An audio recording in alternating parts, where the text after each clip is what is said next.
মাটির নিচে, কারণ এই টাকা দিয়ে কি হবে? আমরা টাকার পিছনে অন্ধ হয়ে গেছি। হায় আফসোস, আমরা যদি একটিবার চিন্তা করে দেখতাম এই দুনিয়া তো কোনো কিছুই নয়, আজকে মরে গেলে কালকেই তো সব শেষ, তারপরে আমরা এই দুনিয়া নিয়ে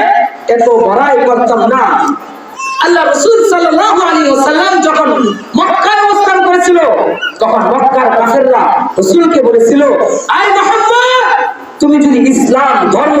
ছেড়ে দাও তাহলে তুমি আমাদের যত সুন্দরী নারী চাও তোমাকে দেওয়া হবে, তুমি এই আরবের যত অট্টালিকা চাও তাও তোমাকে দেওয়া হবে,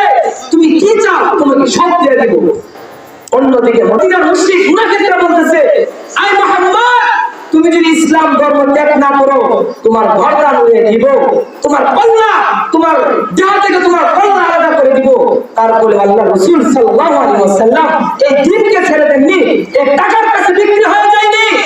এই মানুষের ভয়ভীতির কাছে বিক্রি হয়ে যায়নি।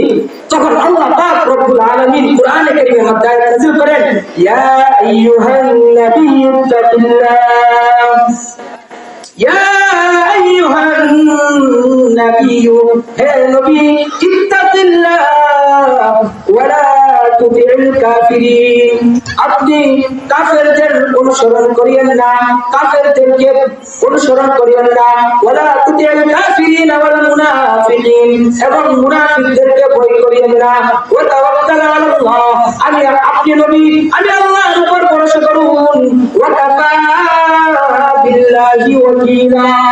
আমি আল্লাহ আপনার জন্য ওকিল হয়ে যাইব।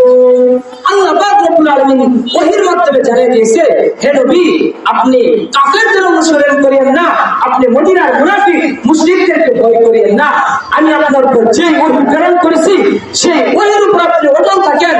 ওয়া তাওয়াক্কাল আলাল্লাহ, তারপর আমি আল্লাহর উপর ভরসা করেন, ওয়া কাফা বিল্লাহি ওয়াকিলা, তারপর আমি নিজে আপনার জন্য ওকিল হয়ে যাইব। তখন আল্লাহ পাক রব্বুল আলামিন